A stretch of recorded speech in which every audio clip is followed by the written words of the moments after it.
कितना जगह से अबै छलै जे बिफे कहानी कहियो गुजरात सूरत आनन्दसँ ओतऽ किताब नहि भेटै छै, तऽ एकटा दऽ रहलियै बिफेके कहानी गुरुजीके। अपने सबके पसन्द पड़त तऽ लाइक कऽ देबै।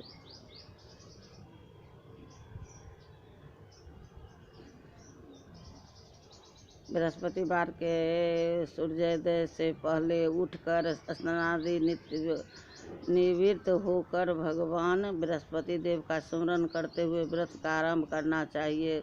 उपासक को घर के किसी कक्ष में छोटा अथवा बड़ा पूजा स्थल बनाकर उसमें भगवान बृहस्पति देव की प्रतिमा की स्थापना करनी चाहिए।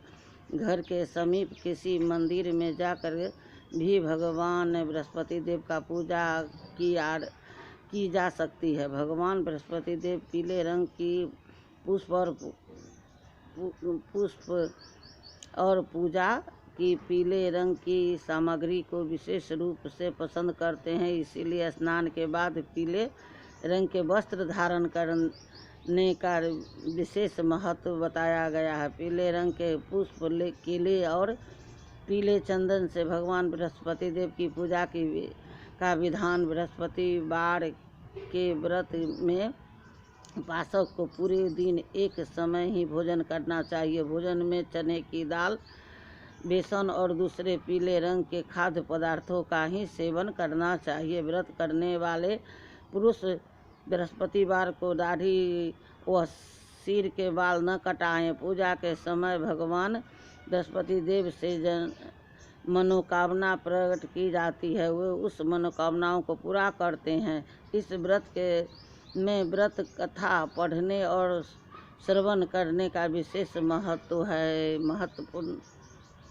अब कथा सुनो। प्राचीन काल की बात है। भारत में एक राजा राज करता था। वह बड़ा प्रतापित तथा दानी था। वह नित्य प्रति मंदिर में भगवत गीता करने जाता था। वह ब्राह्मण और गुरु की सेवा किया करता था। उसके द्वार से कोई भी याचक निराश होकर नहीं लौटता। वह प्रत्येक गुरुवार को व्रत रखता एवं पूजन करता था। हर दिन गरीबों को सहायता करता था, परंतु यह सब बातें उसकी रानी को अच्छी नहीं लगती थी। वह न व्रत करती और न किसी को एक भी पैसा दान में देती थी। वह राजा से भी ऐसा करने को किया करती थी। एक समय की बात है कि राजा शिकार खेलने वन को चले गए।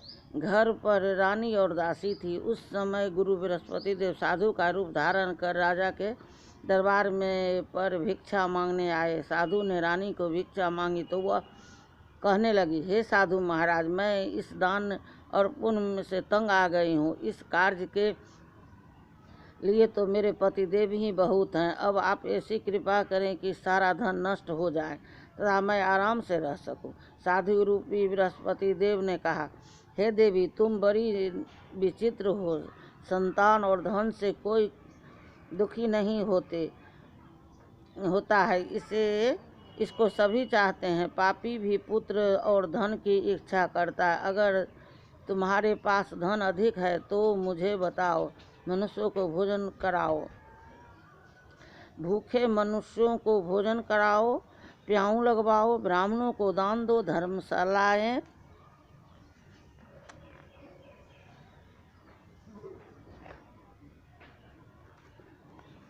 बनवाओ, कुआं, तालाब, बावड़ी, बाग बगीचे आदि का निर्माण कराओ तथा निर्धन कुमारियों कन्याओं का विवाह कराओ। साथ यज्ञ आदि करो। इस प्रकार के कर्मों से आपके कुल का और आपका नाम परलोक में सार्थक होगा एवं स्वर्ग की प्राप्ति होगी। परंतु रानी साधु की इन बातों में खुश नहीं हुई। उसने कहा, हे साधु महाराज, मुझे ऐसे धन की आवश्यकता नहीं है जिसको मैं अन्य लोगों को दान दूं और जिसको रखने और संभालने में मेरा सारा समय नष्ट हो जाए। साधु ने कहा, हे देवी, यदि तुम्हारी ऐसी इच्छा है तो ऐसा ही होगा। तुम्हें बताता हूँ, ऐसा ही करना। बृहस्पतिवार के दिन घर को गोबर से निपना, अपने केशों को पीली मिट्टी से धोना, केशों को धोते समय स्नान करना, राजा से कहना वह हजामत कराए, भोजन में मांस मदिरा खाना, कपड़ों धोबी के यहाँ धुलने डालना। इस प्रकार 7 बृहस्पतिवार करने से धन नष्ट हो जाएंगे। यह कहकर साधु महाराज रूपी बृहस्पति देव अंतर्ध्यान हो गए। रानी ने साधु के कहने के अनुसार 7 बृहस्पतिवार वैसा ही करने का विचार किया। साधु के बताए अनुसार कार्य करते हुए केवल 3 बृहस्पतिवार ही बीते थे कि उसकी समस्त धन संपत्ति नष्ट हो गए। भोजन के लिए दोनों समय परिवार तरसने लगा, सांसारिक भोगों से दुखी रहने लगा। तब वह राजा रानी से कहने लगा कि हे रानी, तुम यहाँ पर रहो, मैं दूसरे देश को जाता हूँ, क्योंकि यहाँ पर मुझे सभी मनुष्य जानते हैं, इसीलिए मैं यहाँ कोई कार्य नहीं कर सकता। मैं अब परदेश जा रहा हूँ, वहाँ कोई काम धंधा करूँगा, शायद हमारे भाग्य बदल जाए। ऐसा कहकर राजा परदेश चला गया। वह वहाँ जंगल में लकड़ी काट कर लाता और शहर में बेचता, इन तरह जीवन व्यतीत करने लगा। इधर राजा के बिना रानी और दासियां दुखी रहने लगी। किसी दिन भोजन मिलता और किसी दिन जल पीकर ही रह जाता। एक समय रानी और दासियां को 7 दिन बिना भोजन व्यतीत करना पड़ा, तो रानी ने अपनी दासी से कहा, हे दासी, यहाँ पास के नगर में मेरी बहन रहती है, वह बड़ी धनवान है, तू उसके पास जा और वहाँ से 5 सेर बेझर मांग कर ला, जिससे कुछ समय के लिए गुजर हो जाएगी। दासी रानी के बहन के पास गई। रानी की बहन उस समय पूजा कर रही थी, बृहस्पतिवार का दिन था। दासी ने रानी की बहन से कहा, हे रानी, मुझे आपकी बहन ने भेजा है, मुझे 5 सेर बेझर दे दो। दासी ने यह बात अनेक बार लगाई, परंतु रानी की बहन ने कोई उत्तर नहीं दिया, क्योंकि वह उस समय बृहस्पतिवार की कथा सुन रही थी। उस दासी को रानी की बहन से कोई उत्तर नहीं मिला तो वह बहुत दुखी हुई और उसे क्रोध भी आया और लौट कर रानी से बोली, हे रानी, आपकी बहन बहुत ही धनी स्त्री है, वह छोटे लोगों से बात नहीं करती। मैंने उससे कहा तो उसने कोई उत्तर नहीं दिया, मैं वापस चली आई। रानी बोली, हे दासी, उसमें उसका कोई दोष नहीं है। जब बुरे दिन आते हैं तब कोई सहारा नहीं देता, अच्छे बुरे का पता विपत्ति में ही लगता है। जो ईश्वर की इच्छा होगी वही होगा, यह सब हमारे भाग्य का दोष है।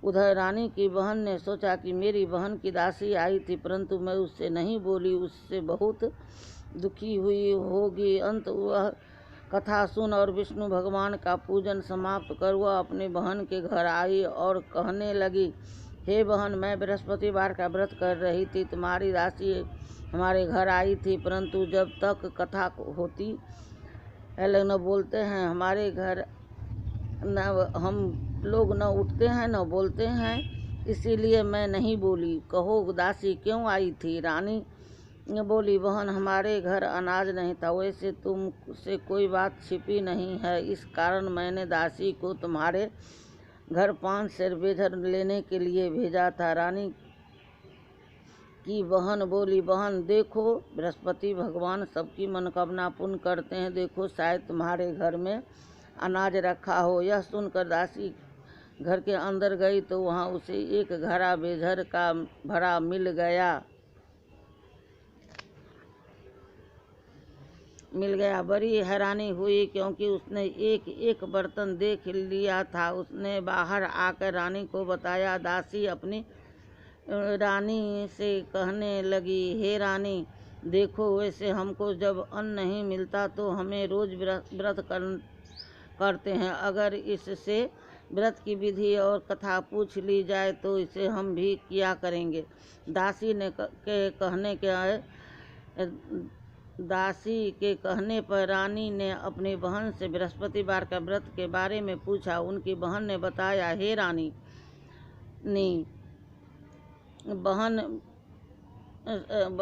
बृहस्पति को सूर्योदय से पूर्व उठकर स्नान करके बृहस्पतिवार का व्रत करना चाहिए, लेकिन उस दिन सिर नहीं धोना चाहिए। बृहस्पति को व्रत के चने का दाल और मुनक्का से विष्णु भगवान के केले के वृक्ष के जड़ में पूजन करते तथा दीपक जलाते उसी दिन एक ही समय भोजन करे।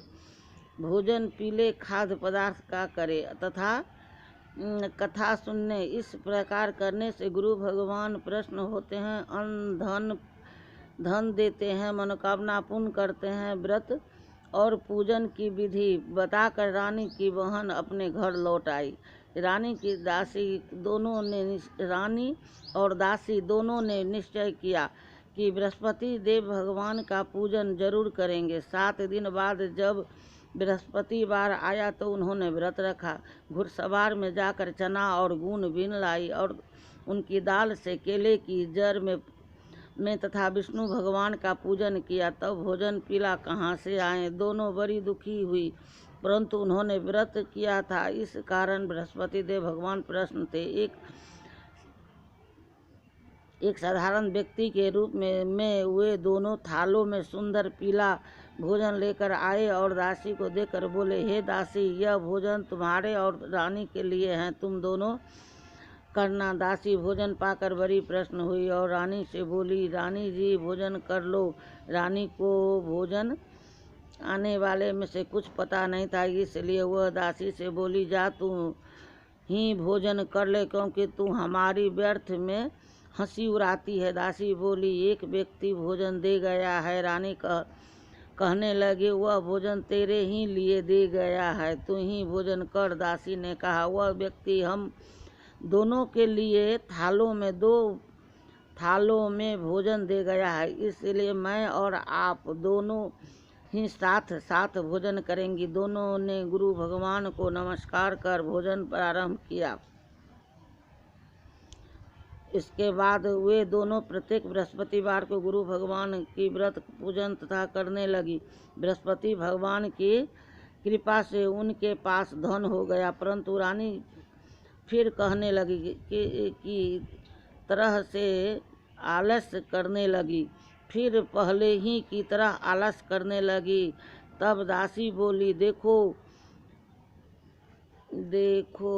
रानी, तुम पहले भी इसी प्रकार आलस्य करती थी। तुम्हें धन को रखने में कष्ट होता था, इस कारण सभी धन नष्ट हो गया। अब गुरु भगवान की कृपा से धन मिला है और फिर तुम्हें आलस्य होता है। बड़ी मुसीबतों के बाद हमने यह धन पाया है, इसलिए हमें दान पुण्य करना चाहिए।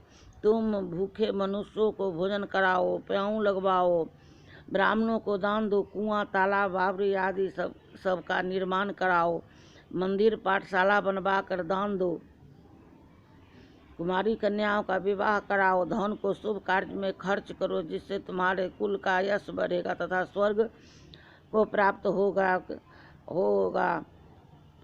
और पितु भी प्रसन्न होंगे। दासी की बात मानकर रानी ने इसी प्रकार कार्य करने प्रारंभ कर दिए। उससे उनका काफ़ी यश फैलने लगा। एक दिन रानी और दासी आपस में विचार करने लगी कि न जाने राजा किस दशा में होंगे, उनकी कोई खोज खबर नहीं है। गुरु भगवान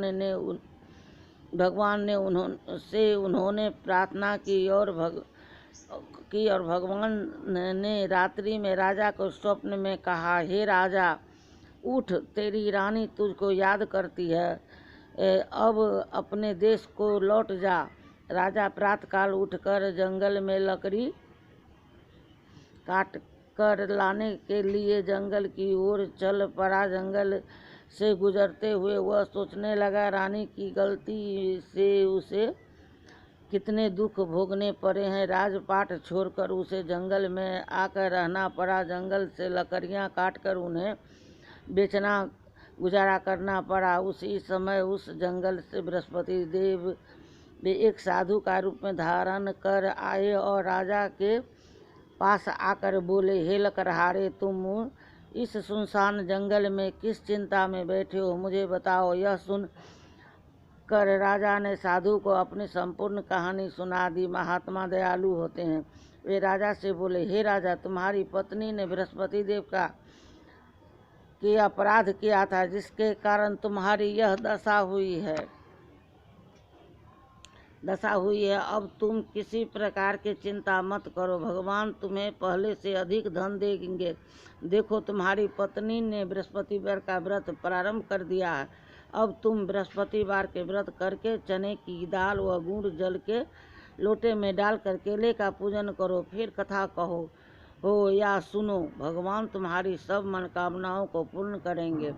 साधु का प्रश्न देखकर राजा बोला, हे प्रभु, मुझे लकड़ी बेचकर इतना पैसा भी नहीं बचता जिससे भोजन करने के उपरांत कुछ बचा सकूं। मैंने रात्रि में अपने रानी को व्याकुल देखा है। मेरे पास कोई साधन नहीं जिससे समाचार जान सकूं। फिर मैं बृहस्पति देव की कथा क्या कहानी कहूँ? मुझको तो कुछ भी मालूम नहीं है। साधु ने कहा, हे राजा, तुम किसी बात का चिंता मत करो।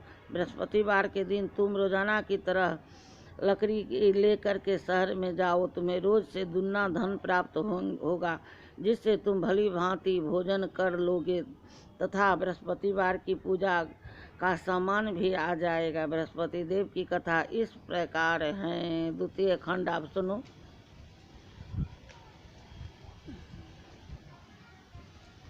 प्राचीन काल में एक बहुत ही निर्धन ब्राह्मण था। उसकी कोई संतान नहीं थी। वह नित्य पूजा पाठ करता, परंतु उसकी स्त्री बहुत मलिनता के साथ रहती थी। वह स्नान करती और न किसी देवता का पूजन करती। प्रातः काल उठते ही वह सब प्रथम भोजन करती, बाद में कोई अन्य कार्य करती थी। ब्राह्मण देवता बहुत ही दुखी रहते थे। पत्नी को बहुत समझाते किंतु उसको कोई परिणाम न निकला। भगवान की कृपा से ब्राह्मण की स्त्री को कन्या उत्पन्न हुई। वह कन्या अपने पिता के घर में बड़ी होने लगी। वह बालिका प्रातः स्नान करके भगवान विष्णु का जप करती। तब वह बचपन से ही बृहस्पति देव का व्रत करने लगी। पूजा पाठ समाप्त करके स्कूल को जाती, अपनी मुट्ठी में जौ भर करके ले जाती और पाठशाला के मार्ग में डालती जाती। वह जौ स्वर्ण के हो जाते और लौटते समय उसको बीन कर घर ले आती। एक दिन वह बालिका सूप में उन सोने के जौओं को फटक कर साफ कर रही थी। तभी उसकी माँ ने देख लिया और कहा, हे बेटी, सोने के जौओं को फटकने के लिए सोने का सूप होना चाहिए। दूसरे दिन गुरुवार था। इस कन्या ने व्रत रखा। बृहस्पति देव से प्रार्थना करके कहा, हे प्रभु, यदि मैंने सच्चे मन से आपको पूजा की हो तो मुझे सोने का सूप दे दो। बृहस्पति देव ने उनकी प्रार्थना स्वीकार कर ली। रोजाना की तरह वह कन्या जौ फैलाती हुई स्कूल से चली गई। स्कूल से लौटकर जब वह जौ बीन रही थी तो बृहस्पति देव की कृपा से उसे सोने का सूप मिला। उसे वह घर ले आई और उससे जौ साफ करने लगी, परंतु उसकी माँ का वही ढंग रहा। एक दिन की बात है, वह कन्या सोने के सूप में जौ साफ कर रही थी। उसी समय उस नगर का राजकुमार वहां से होकर निकला। उस कन्या के रूप को और सोने को सूप को जौ साफ करते हुए देखकर वह उस कन्या पर मोहित हो गया। राजमहल आकर वह भोजन तथा जल त्याग कर उदास होकर लेट गया। राजा को जब राजकुमार द्वारा अन्न जल त्यागने का समाचार ज्ञात हुआ तो अपने मंत्रियों के साथ वो अपने पुत्र के पास गए और बोले, हे बेटा, तुम्हें किस बात का कष्ट है? किसी ने अपमान किया है अथवा कोई और कारण है? मुझे बताओ, मैं वही करूँगा जिससे तुम्हें प्रसन्नता होगा। राजकुमार ने अपने पिता की बातें सुनी तो वह बोले, मुझे आपकी कृपा से किसी बात का दुख नहीं है। किसी ने मेरा अपमान नहीं किया है, परंतु मैं उस लड़की के साथ विवाह करना चाहती हूँ जो सोने के सूप में जौ साफ कर रही थी। यह सुन राजा आश्चर्य में पड़ गया और बोला, हे बेटा, इस तरह की कन्या का पता तुम ही लगाओ, मैं उसके साथ तुम्हारा विवाह अवश्य कर दूंगा।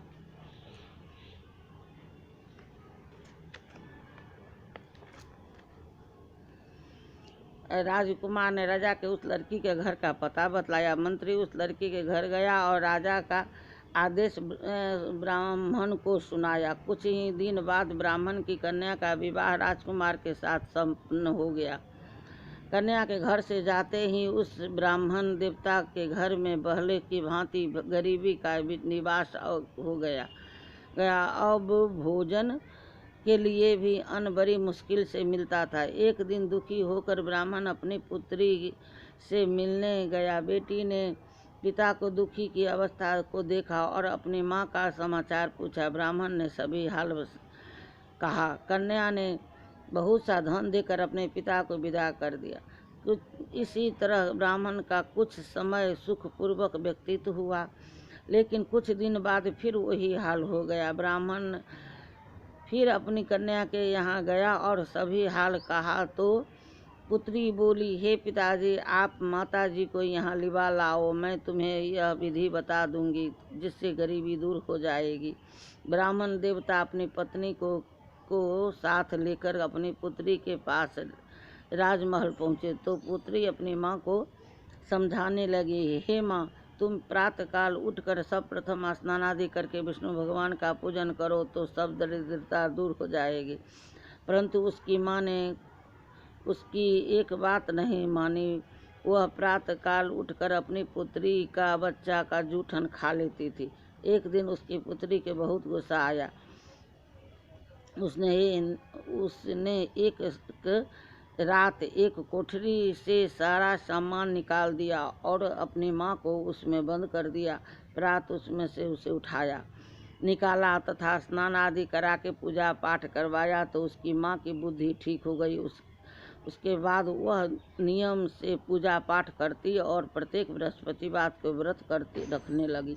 इस व्रत के प्रभाव से उसकी माँ भी बहुत धनवान हो गई और बृहस्पति देव का प्रभाव से स्वर्ग को प्राप्त हो गई। वह ब्राह्मण भी सुखपूर्वक इस लोक का सुख भोग कर स्वर्ग को प्राप्त हुआ। इसी तरह का कहानी कहकर साधु देवता वहाँ से लुप्त हो गए। धीरे धीरे समय व्यतीत होने पर फिर बृहस्पतिवार का दिन आया। राजा जंगल से लकड़ी काटकर किसी शहर में बेचने गया। उसे उस दिन से और दिनों से अधिक धन मिला। राजा ने चना गुड़ आदि लाकर बृहस्पतिवार का व्रत किया। उस दिन से उसके सभी क्लेश दूर हो गए। परंतु जब अगला गुरुवार आया तो वह बृहस्पतिवार का व्रत करना भूल गया। इस कारण बृहस्पति भगवान नाराज हो गए। उस दिन उस नगर के राजा के विशाल यज्ञ का आयोजन किया तथा अपने समस्त राज्य में घोषणा करवा दी कि कोई भी मनुष्य अपने घर में भोजन न बनाए तथा आग भी न जलाए। समस्त लोग मेरे यहाँ भोजन करने आवे तथा इस आज्ञा को जो न मानेगा उसको फांसी की सजा दी जाएगी। राजा की आज्ञा अनुसार राज्य में सभी वासी राजा के भोज में सम्मिलित हुए, लेकिन लकड़हारा कुछ देर से पहुंचा, इसलिए राजा उसको अपने साथ महल में लिवा ले गए। जब राजा लकड़हारे को भोजन करा रहे थे तो रानी की दृष्टि उस खूंटी पर पड़ी जिस पर उसका हार लटका हुआ था। उसे हार खूंटी पर लटका दिखाई नहीं दिया। रानी की निश्चय हो गया कि मेरा हार इसी लकड़हारे ने चुरा लिया है। उसी समय सैनिक को बुलवा करके उसको जेल में डलवा दिया।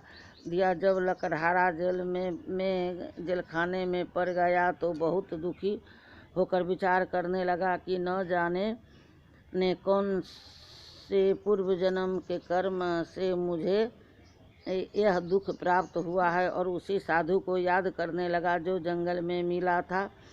तत्काल बृहस्पति देव साधु के रूप में प्रकट हो गए और उसकी दशा को देखकर कहने लगे, अरे मूर्ख, तूने बृहस्पति देवता की कथा नहीं कही, इसी कारण तुझे दुख प्राप्त हुआ है। अब चिंता मत कर, बृहस्पतिवार के दिन जलखाने के दरवाजे पर 4 पैसे मिलेंगे, उससे तू बृहस्पति देव की पूजा करना तो तेरे सभी कष्ट नष्ट हो जाएंगे। अगले बृहस्पतिवार के उसे जेल के द्वार पर 4 पैसे मिले। राजा ने पूजा का सामान मंगवाकर कथा कही और प्रसाद बांटा। उसी रात्रि को बृहस्पति देव ने उस जंगल के राजा को सपने में कहा, हे राजा, तूने जिस आदमी को जेलखाने में बंद कर दिया है वह निर्दोष है, वह राजा है, उसे छोड़ दो देना। रानी का हार उसी खूंटी पर लटका हुआ है, अगर तू ऐसा नहीं करेगा तो तेरे राज्य को नष्ट कर दूंगा।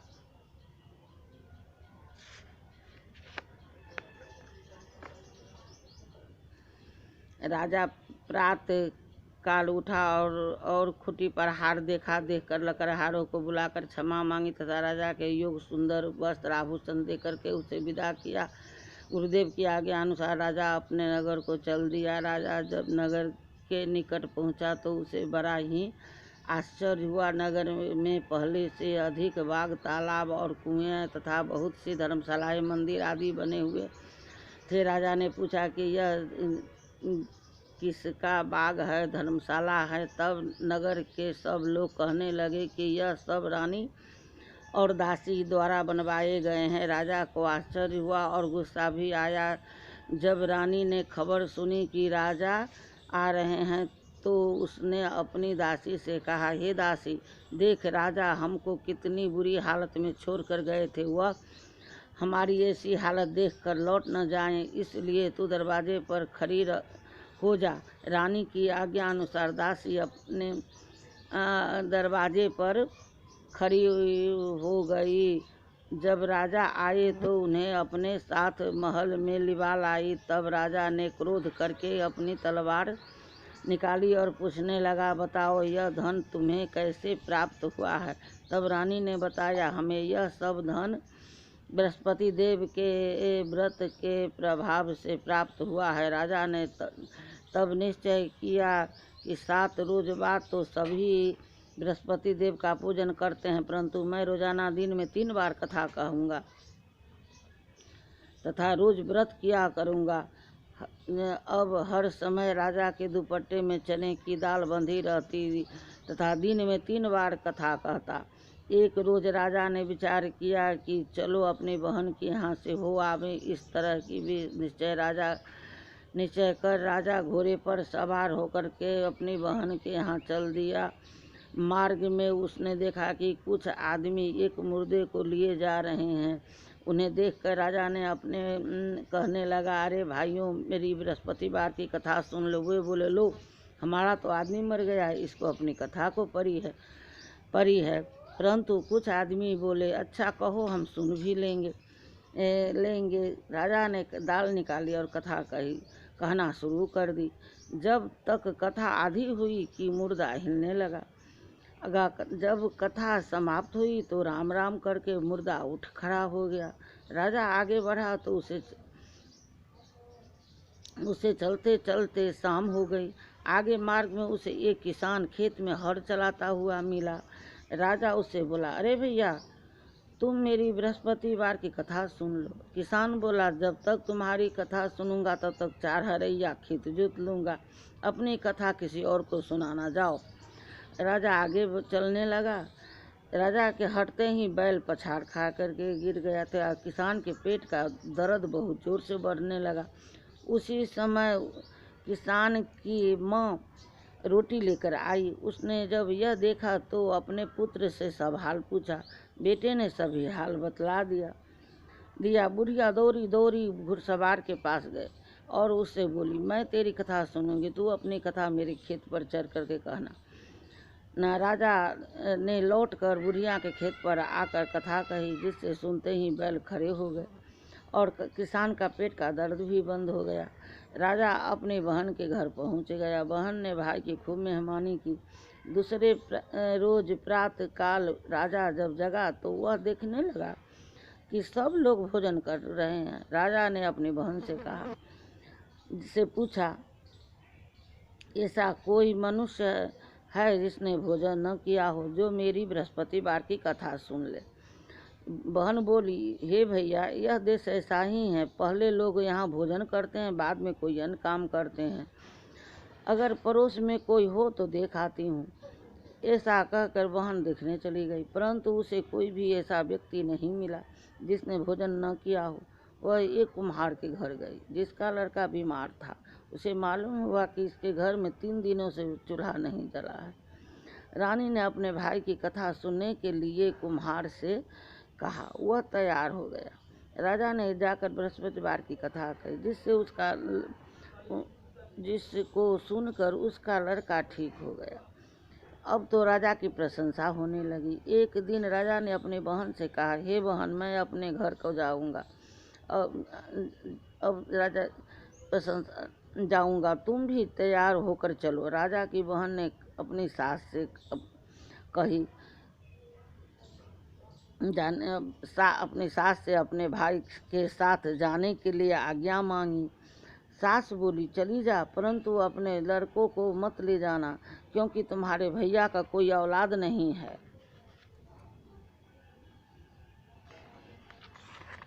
तुम्हारे भैया के कोई औलाद नहीं है। बहन ने अपने भाई से कहा, हे भैया, मैं तो चलूंगी, परंतु कोई बालक नहीं जाएगा। राजा ने कहा, जब कोई बालक नहीं चलेगा तब तुम ही जाकर क्या करोगी। दुखी मन से राजा अपने नगर को लौट आया। राजा ने अपनी रानी से कहा, हम निसंतान हैं, इसलिए कोई हमारे घर आना पसंद नहीं करता। इतना कहकर वह बिना भोजन आदि किए सज्जा पर लेट गया। रानी बोली, हे प्रभु, बृहस्पति देव ने हमें सब कुछ दिया है, हमें औलाद अवश्य देंगे, संतान अवश्य देंगे। उसी रात बृहस्पति देव ने राजा को स्वप्न में कहा, हे राजा, उठ, सभी सोच को त्याग दे, तेरी रानी गर्भ से है। राजा को यह जानकर बड़ी खुशी हुई। 90 महीने में रानी के गर्भ से एक सुंदर पुत्र पैदा हुआ। जब राजा की बहन ने यह शुभ समाचार सुना तो वह बहुत खुश हुई तथा बधाई लेकर अपने भाई के यहाँ आई। तभी रानी ने कहा, घोड़ा चढ़कर नहीं आई, गधा चढ़ कर के आई है। राजा की बहन बोली, भाई, मैं इस प्रकार न कहती तो तुम्हें औलाद कैसे मिलते। बृहस्पति देव ऐसे ही हैं, जिसके मन में जो मनोकामनाएं रहती है वह सभी को पूर्ण करते हैं। जो सद्भावना पूर्वक बृहस्पतिवार का व्रत करता है एवं पढ़ता है अथवा सुनता है और दूसरों को सुनाता है, बृहस्पति देव उसकी सभी मनोकामनाओं को पूर्ण करते हैं। बृहस्पति देव उनकी सदैव रक्षा करते हैं। जो संसार में सद्भावना व सच्चे हृदय से बृहस्पति देव का पूजन करते हैं, उनकी सभी मनोकामनाएं उसी प्रकार पूर्ण होती है। जैसे रानी और राजा ने बृहस्पति देव की कथा का गुणगान किया, उनकी सभी इच्छाएं बृहस्पति देव ने पूर्ण की। मनुष्य को हृदय से उनको मनन करते हुए जय जयकार बोलना चाहिए। जय बृहस्पति देव की जय। आती सुनो। जय बृहस्पति देवा, ओम जय बृहस्पति देवा, छिन छिन भोग लगाओ, कदली फल मेवा। जय बृहस्पति देवा, तुम पूरन परमात्मा, तुम अंतर्यामी, प्रभु तुम अंतर्यामी। जगत पिता जगदीश्वर, तुम सबके स्वामी। जय बृहस्पति देवा, चरणामृत निज निर्मल, सब पातक हरिता, स्वामी सब पातक हरिता। सकल मनोरथ दायक, कृपा करो भरिता। जय बृहस्पति देवा, तन मन धन अर्पण करे जो जन शरण परे। स्वामी जो कोई शरण परे, ए प्रभु प्रगट तब हो कर आकर द्वार खरी। जय बृहस्पति देवा दीन दयाल दयानिधि, भक्तन हितकारी प्रभु भक्तन हितकारी। पाप दोष सब हरता भव बंधन हारी। जय बृहस्पति देवा सकल मनोरथ दायक, सब संशय हारी। स्वामी सब संशय हारी। विषय विकार मिटाओ संतन सुखकारी। जय बृहस्पति देवा जो कोई आरती तेरी प्रेम सहित गावे। स्वामी जो सहित गावे, ज्येष्ठानंद आनंद सो निश्चय पावे। जय बृहस्पति देवा। ओम जय जगदीश। आरती सुनो भगवान जगदीश जी की आरती। ओम जय जगदीश हरे, स्वामी जय जगदीश हरे। भक्त जनों के संकट क्षण में दूर करी। ओम जय जगदीश हरे। जो धावे फल पावे, दुख बिन से मन का। स्वामी दुख बिन से मन का, सुख संपत्ति घर आवे। कष्ट मिटे तन का। ओम जय जगदीश हरे। मात पिता तुम मेरे, शरण गहूँ किसकी। स्वामी शरण गहूँ किसकी। तुम बिनु और न दूजा, आस करूँ जिसकी। जय जगदीश हरे। ए तुम हो पूरन परमात्मा, तुम अंतर्यामी। स्वामी तुम सब अंतर्यामी। पार ब्रह्म परमेश्वर तुम सबके स्वामी। जय ओम जय जगदीश हरे। तुम करुणा के सागर, तुम पालन करता। स्वामी तुम पालन करता। मैं मूर्ख खल का मिनी कृपा करो भरता। ओम जय जगदीश हरे। तुम हो एक अगोचर, सबके प्राणपति। स्वामी सबके प्राणपति।